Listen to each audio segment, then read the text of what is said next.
begins here in the LEC Spring Playoffs. We've been waiting 3 weeks to see the best teams from the regular season. And for G2 Esports and Origen, their playoff run starts here. There they are, the legends who are going to take to the stage for round 2 of the playoffs, but the start of their playoffs. I'm Sjokz supporter here with Daniel Drakos and Indiana Froskurinn Black. I can hardly contain myself.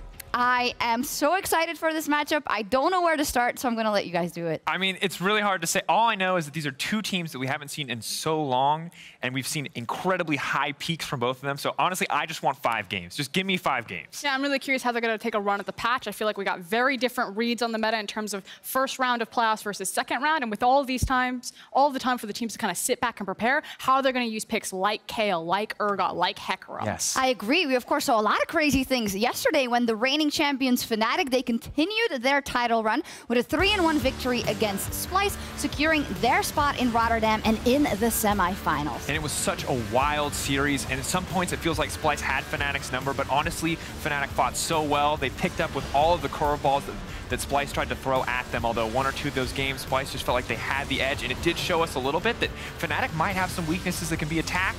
Overall, though, just an incredible series to watch. Yeah, it's crazy. Splyce was very competitive in that series. Where have I heard before, like, Fnatic, 0-4, they're out. There's no way that they ever make a comeback. I just cannot believe that you can continue to kind of change the different cogs on this team and still get incredible results. So it speaks to the strength of the support structure behind such a prestigious organization. Yeah, I absolutely agree with you. They have 7 titles in Europe already. They're en route to their 8th. I do want to button up also the spring split. For Splyce, they had a valiant and very good run, I think, this split. Of course, they have some changes in their roster, young players in the mix as well, so they can be proud of what they've achieved, even though it might not feel like it at this point in time. And it is difficult, of course, for them to go home in this circumstance, but I do think that there has been the story of steady improvement over the course of the split. And additionally, what we saw yesterday was new picks, innovation. In their first series, we saw Chachi, these 1-3-1 comps. Now we're seeing Kabi play mages, and it does build a lot of excitement for me going into the summer to see how creative and how crazy Splyce can be on the Rift. It's always just going to be a question about what the ceiling is. You know, we always talk about 2016 summer as like the big high for Splyce when they went to Worlds with that roster, because you do have, what, 3 players who are 19 years old. Coach Duke talks about it all the time. There's so much room for growth, for ceiling, for development. I just think coming back in summer, if they've already showed that they're top 4, they can continue to contest those top 3. Yeah, I agree. I'm very hyped for Splyce in summer. I'm also very hyped to see what Fnatic can do in the semi-final. Before we dive more into Fnatic OG and maybe the patch, what are your general thoughts of how strong they performed yesterday? Oh, well, Splyce versus Fnatic was a great indication on what was to come. Sorry, I messed this up in rehearsal. I'm going to mess it up again. Okay, Splyce versus Fnatic. Yesterday, we saw Yesterday, we saw some explosive play. Lane swaps, Vayne mids, and Veigar bots. I'm very clearly still excited. But I want to highlight 3 key takeaways from Splyce versus Fnatic. Now, number 1 was Bwipo. This guy demands attention. Now, he is a man of polarizing opinion. Bwipo has been the most recent target with back-to-back series camps, with both Cabochard and Chachi looking for the superior matchup. And with good reason, because we learned that if you do not respect this man, if you do not camp this man, and if you do not deal with this man, he will destroy you. Now, that said, Fnatic were not infallible, and that was the second thing that we learned, because despite the 11-game win streak, Splyce did manage to strike Fnatic down with a slick lane swap by eliminating laning and jungle presence altogether. Maybe the key counter to Fnatic's early game dominance is to remove the early game entirely. And finally, Splyce versus Fnatic have been a precursor to the meta between OG versus G2 today. Now, this assumption is that with only 4 teams left in our playoffs, and Reckless saying that G2 and Fnatic don't scrim each other, this leaves Splyce as one of G2's possible scrim partners and OG for Fnatic. And frankly, that's what it looked like, with Splyce pulling out a lot of the 1-3-1 and mid-game power spike compositions that G2 dominated the regular split with. And as the pool of teams continues to shrink, I want viewers to pay close attention to how this tournament meta continues to evolve. Yeah, that I think is such an important point, because you always see in that ecosystem of the best of 5s how things or picks you thought were strong just get tossed out a window by game 3, how all of a sudden lane swaps are brought back by Splyce, and I wonder how strongly G2 and OG changed their plans after seeing that best of 5 yesterday. I mean, the trend that we've seen so far, I mean, the first series had Fnatic versus Vitality, it was just a Kale. The next series we had Urgot jungle, the FLICKR. After that, the series we saw yesterday, even more wild lane swaps going back and forth. So the trend we're on says there's going to be some insanity in this best of 5 that we're not even ready ready for. And also, as a fan, the viewing experience was actually top-notch. There were a lot of team fights, there were a lot of curveballs coming in, so I'm looking forward to what we will see today. Now, of course, with yesterday's result, we now have our 3 teams for Rotterdam. Fnatic will gear up to face either Origen or G2 in the semifinal. In Saturday in Rotterdam, rather, we will see Fnatic versus the loser of today's match between G2 and OG. And on Sunday, we'll see the final. The winner of G2 versus OG versus whoever wins that semifinal, which could be a rematch if you are the loser of G2 or OG. And it sounds complicated, but the important thing... What's the PSA, Drakos? This is the PSA, folks. The important thing that you need to know, that you need to understand, is it's Fnatic, it is Origen, it is G2, it is 2 days of these teams, huge organizations, huge legacies going toe-to-toe in Rotterdam over 2 days. And honestly, it is going to be one of the best events we have ever had in EU history. You wanted 2015 finals once again. We'll do you one better. We'll throw G2 in the mix. That is 2019. That is LEC in Rotterdam. And I'm ready for it. You've sold it to me for sure. Also important to note, there's also an article on LoL Esports that just lays out all the booths that will be there, all the experiences. You can get your hair cut. You can get stickers, yes. fake tattoos. You can take pictures with FLICKR, with the fish show, with Froskurinn, Drakos. I can get excited about this. Just get your tickets, guys. eu.lolesports.com/Rotterdam. So if you guys can just say in Dutch, koop je tickets nu. Koop je tickets nu. There we go. Buy your tickets right now. Aside from that, there's also a lot of other League of Legends happening. Well, it's the same League of Legends. It's just different teams all over Europe. The EU Masters, they are starting in just 2 days from now. And to get you primed and ready, Drakos is going to run it down for you. Good luck with that teleprompter. Thanks, right. Watch out. All right, Sjokz, thank you so much. Of course, EU Masters is right around the corner with plans starting this Monday, April 8th. The event is going to run through the 28th with the finals being played in the beautiful Haymarket Theater in Leicester. Now, of course, EU Masters has a history of showcasing some of the best upcoming talent across regional leagues, talent like Selfmade and the rest of the former Mad Lions players who have since joined the LEC, as well as reintroducing us to names we can never forget, like Forgiven, like Expect on that all-star Origen run in the first EU Masters. Now, every team in the LEC is also represented in the regional leagues, and while each of them put up a great fight in their season, not all of them could earn their place at EU Masters, but some of them have managed to make it through. That's Rogue Esports Club over there. You got Splyce Vipers coming in from Superliga Orange. If you haven't seen that final, I highly recommend it. Fnatic Rising dominating in the 3-0 finals. SK Gaming Prime, as well as Misfits Premier, both coming in through the play-ins. And that's really only a small piece of the rosters in attendance. That said, some rosters do stand above the rest, and before the tournament begins, I want to highlight 2 of them. First up, it might not be surprising to you if you've seen them play. Superliga Orange's Splyce Vipers are an easy frontrunner when you look at their lineup as well as their playoffs run. You've got Tierwolf coming in from LATAM. I love that LATAM talent moving internationally now. Freeze looking incredible across the entire series. Some all-star carry performances, as well as Rome, who we got the pleasure of watching in the LEC. Now, these guys took out Origen Barcelona and G2 Heretics to earn their spot, which is part of why I think it's easy to hype them up heading into this tournament. The other team I want to point out are Rogue Esports Club, another easy candidate for title contender. Polish leagues historically have done incredibly well over the course of the EU Masters. Now, this team only dropped a single match during the regular season, finishing with a 13-1 record. Of course, they have a veteran shot caller and leader in Vander. Larson also might just be the latest and young European mid-lane talent, something that we are always looking out for. Of course, I do also want to mention LDLC from the French League. This is the last stacked lineup. You've got the likes of Joko, Steelback is on this team as well as a brand new imported Korean top laner, and they smashed the French League finals versus Misfits Premier. But if you want to catch the action and take a look at the latest in EU talent, be sure to turn into EU Masters. It's starting this Monday, April 8th. It's going to be exciting. Yeah, it is. I think especially with the fact that EU Masters is now established as this kind of route to pro also. And we see a lot of players that did well in the regional leagues last year. They're already in the spring split of LEC. It's a good opportunity to scout. It's a new opportunity to see what other talent they have. And it's also a good opportunity to see some of the old faces we know working on their way back to the highest level. Freeze comes out or jumps out to me, a guy who has a great history in EU so far and is now crushing it also in the ERLs. Reminds me a lot of the LSPL, the Chinese secondary league, because it's not just, the challenger circuit. There's so many resources and so much talent that are injected into these leagues that you can have crazy top-tier performances. Definitely. So we'll be looking forward to EU Masters, but here in the LEC, there's only 3 series left, 3 best-of-5s in the spring split, meaning we are also approaching the finish line in the race for Superior Analyst. Let's take a look, see what we have. Should we just point out the big red flag? Guys, How are you going to wrap and defend OG for 3 straight minutes and not back them up in your predictions? I'm talking about you, VODs. I know you want to win, but the moral high ground, come on, dude. All I'm saying is might be an indicator of who actually came out on top. No, I think if you count the OGs, you know how good the rap battle was.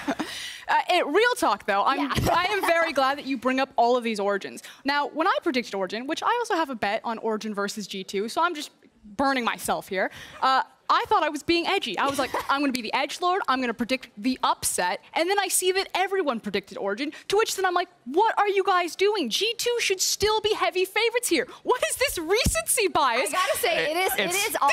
And I got to be honest, Rama picking Origin is not a good sign for all the other people who picked Origin. Because historically, this man is predicted on like the team that is absolutely going to lose in any given series. So I feel much better about my prediction. No, but the key takeaway is I don't want viewers at home to be like, Origin, heavy favorites in this series. They're lying to you. They are not heavy favorites in this series. G2 are heavy favorites in this series. And we'll talk more about that in a second. And also, let's take a look at who's the front runner for winning the whole thing. It's StatsBot.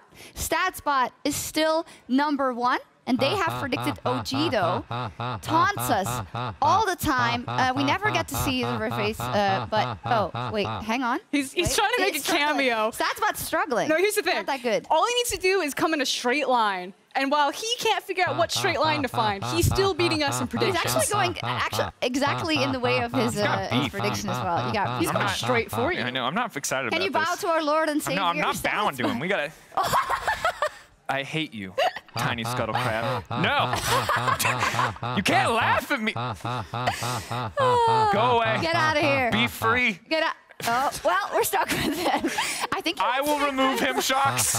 Don't worry. No, StatsBot, your time is done. I think get him out of here, right? Make friends. I don't want to hear about it. All right, StatsBot. We can be friends when he's in second place, Sjokz. Also, they have a different. So if actually it is 3-2 for Origin, that means Twitter would then gain ground on StatsBot. So a lot to be decided here. So what you're saying is it's either like anime eggs or the Roomba. That's who's leading right now. No actual analyst. I say if we get beaten by a Naruto avatar, I'm gonna be so sad.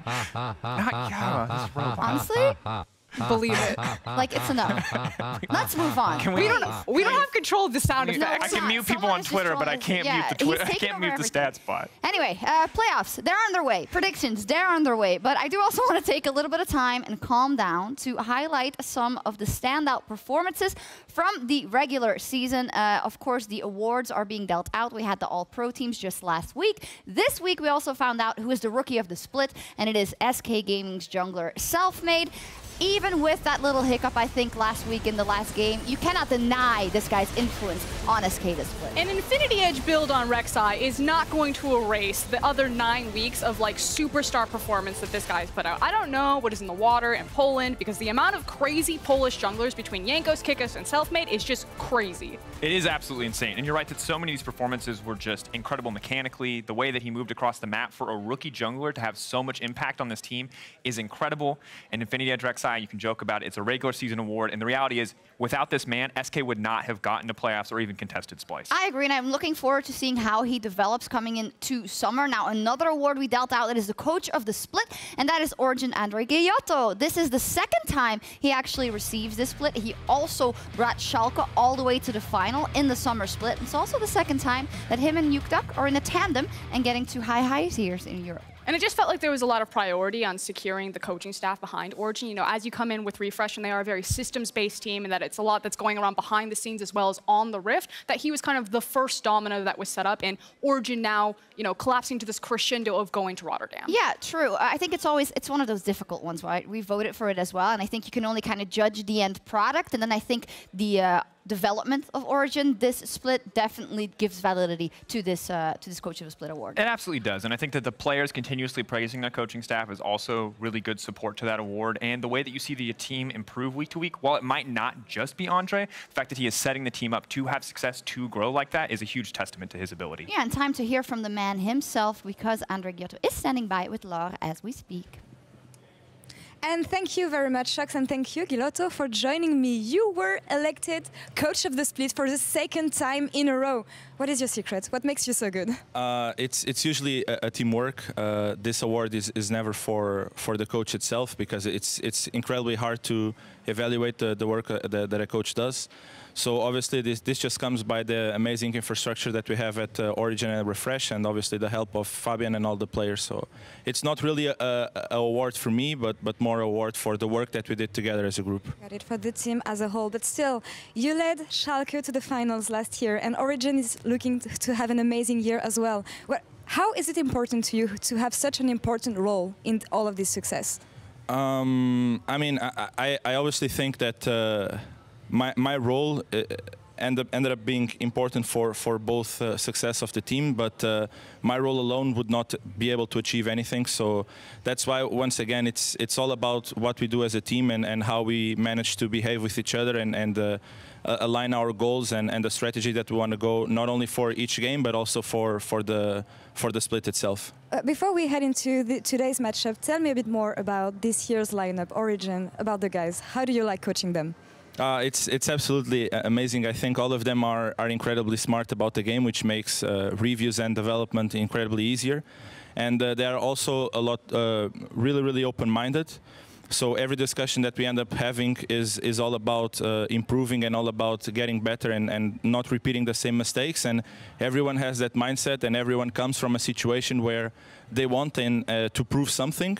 In the case of cases that are really obvious is obviously Alfonso from the period of TSM, or Jonas from his last year in the OL. And it's just amazing to have a group of guys that are humble, open-minded, and really smart about the game. And all of this led you today to play against G2. You guys are one step away from the finals.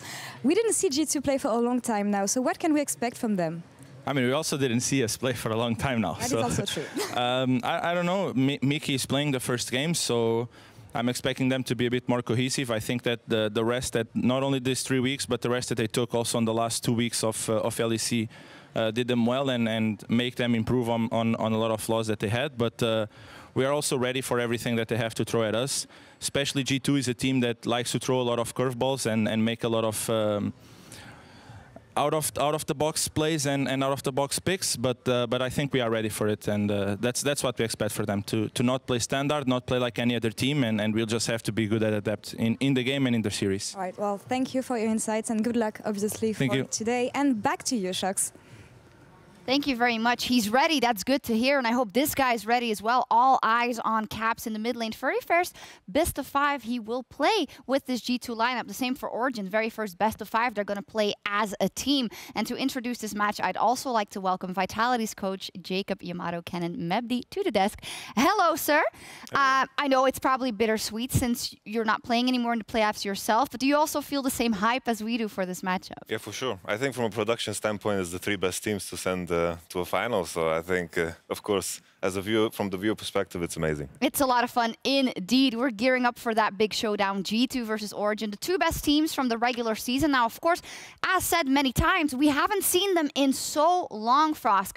3 weeks. So how hard is it for us to say how this match will play out? I mean, we can only kind of take... So there's kind of 2 routes here. You go the recency bias, which is why I think you see an abundance of people who are starting to back Origen. Origen looked best as we were ramping up. And yeah, you have seen some teams start to stagnate a little bit. You know, Vitality pretty much carried the same form where they were struggling at the end of split into playoffs. Fnatic were continuing to ramp up. But then you do have a team like Splyce, which did have a lot of evolution there. So it's kind of, where is G2? We know that they're starting their main roster. We know that they struggled but didn't really mean anything. But you still have this terrifying potential that everyone has seen. And I think we have to expect that both teams should be in top-tier form with how long they've had to prepare here. You agree with that, Yamato? I agree. I think G2 got the wake-up call that they needed. I think they were playing quite recklessly throughout the split. They were getting away with a lot of wins that they shouldn't have. And I think they got quite the punch in the face. And I think the 3 weeks of preparation is going to do good for them. I do agree. The winner, of course, goes directly to the spring final in Rotterdam next Sunday. And the loser, yes, they get another chance, but then they go up against Fnatic. So I think if you're OG or G2, that is a risk you would rather not take.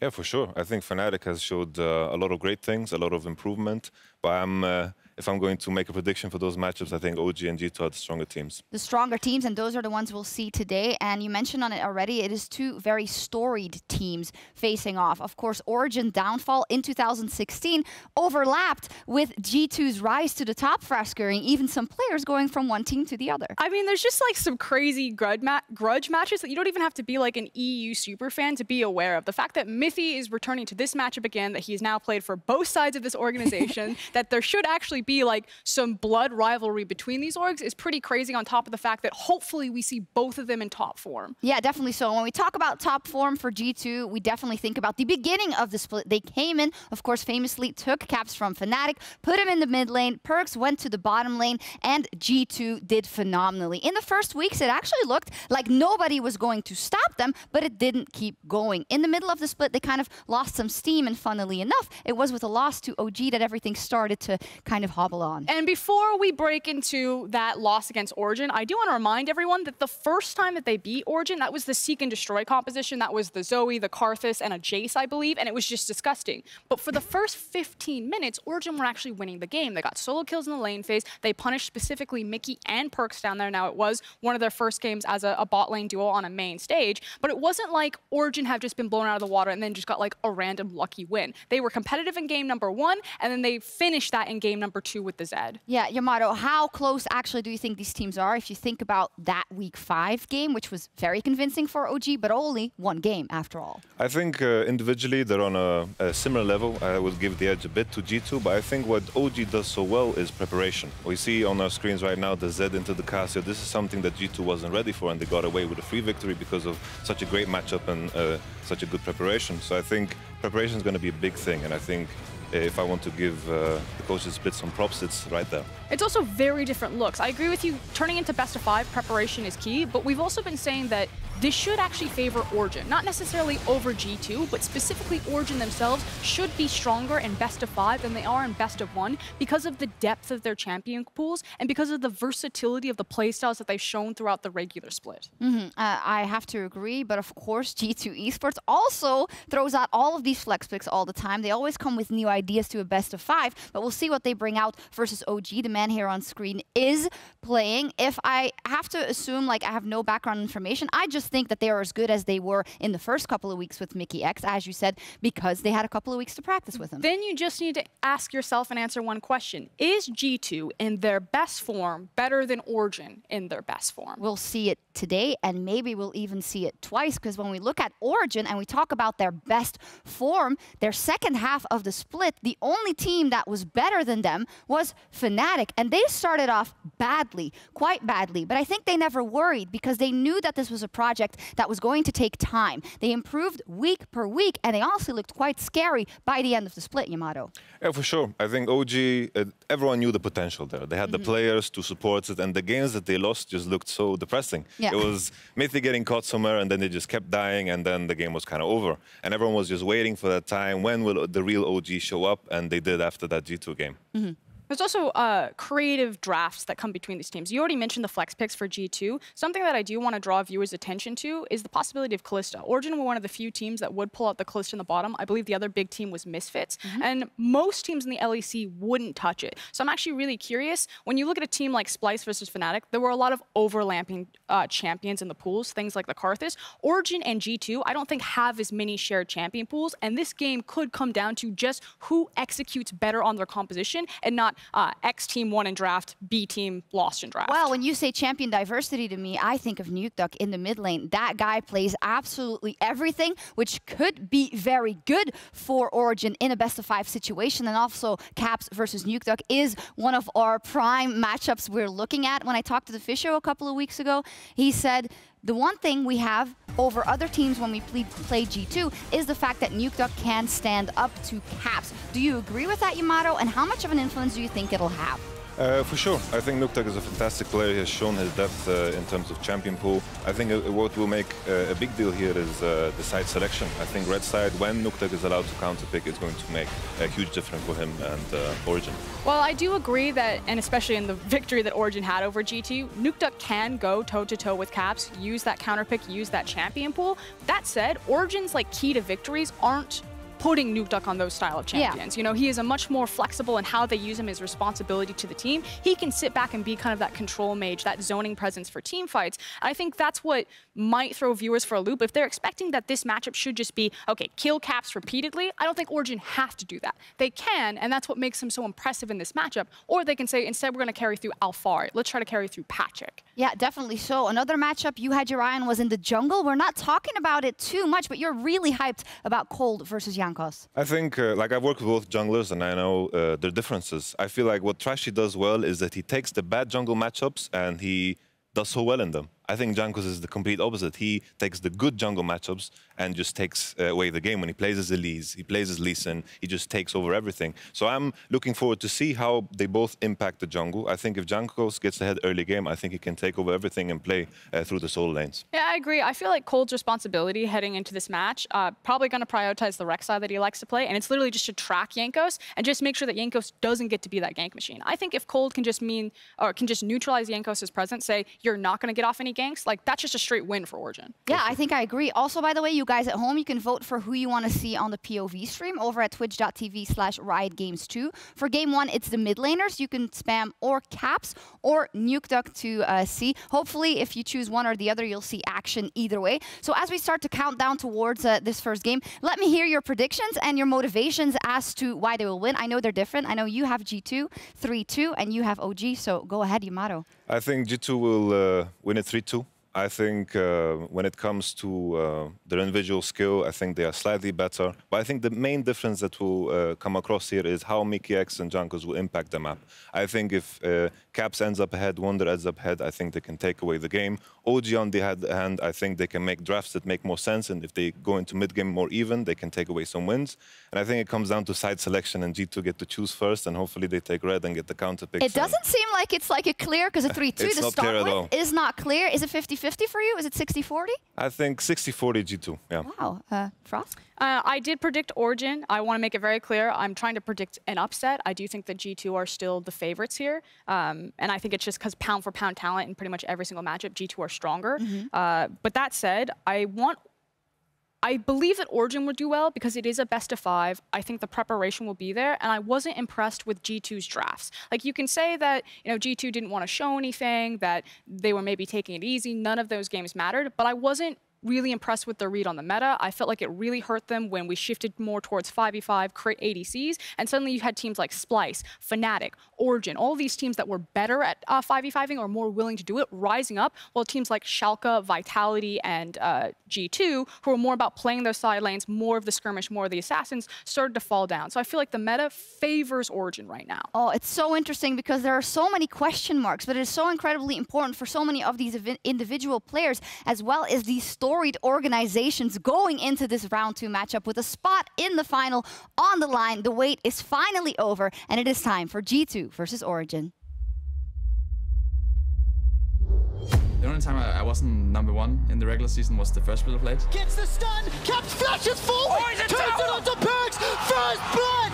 After 2016 Splyce, I decided to take a 1-month break from everything. She's already killed, Wonder gets cocooned, they're impossible by some time, but simply not enough. My dream was to be remembered as the best Western player. Not just to find out, Perks blows up RNG! He just blows up MLXG! The Ignite is ticking, that is not it! Perks is godlike! The reason for me to join TSM was the be the best mindset. TSM was like the team that had it in NA for me. I was not really feeling very well, unsure whether or not what I was doing in life was right for me. It was a rough year, and also the pressure, you know, when you lose, was just so mentally straining. I want to actually show that I'm dominant on 2 roles. That would kind of cement me as the best player. Went to the offseason, I was not really sure what I was looking for. Once I heard about the G2 lineup, I was very fascinated. What we have with G2 is very different from what we have with Fnatic. Instant cleanse from Cap, Paddle Star onto Nemesis! I was really grateful that the OG guys told me how much they trusted in me, and they just gave me like that push of confidence. that I was really lacking in TSM. Wants to run it in. Now he does go down. There's the ulti coming out. First blood does go over to 50, but now Patrick wants to I think I learned more about myself in that 1 month away from everything than maybe the past 1 year. It made me realize why I'm doing what I'm doing. 1, 2, 3, This was the best roster change that was possible in the offseason. This team has the potential to be the new dynasty. Not enough at the end of the day. G2 making it look so easy as they tear their way through the Origen lineup. When I arrived home, I sat down, I wrote some notes on my phone. One of the notes I had was that I want to be able to have the feeling of lifting a trophy.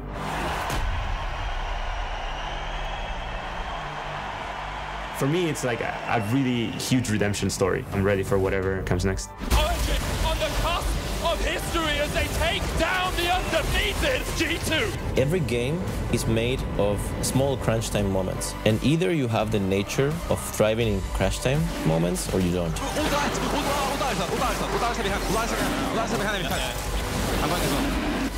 They're just going onto the back, the look of the blade, they get reckless, they catch him out with the cataclysm, a great flank, G2, the perfect team fight! I just want to beat Mitty.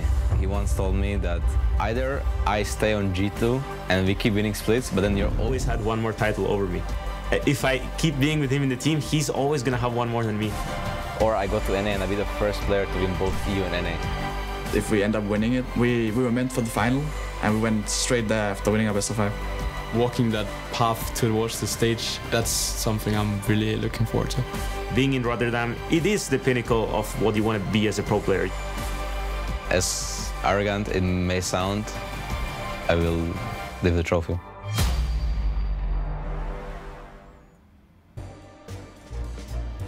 Yo, Devil for Caster Lounge. Guys, where are you? Betty? Betty in? Betty! Here? Betty! I need you, Betty, Betty, Betty, Betty! Betty! Betty! Betty! Betty! Betty! Betty! Betty! Betty! Betty, come on, Yoli!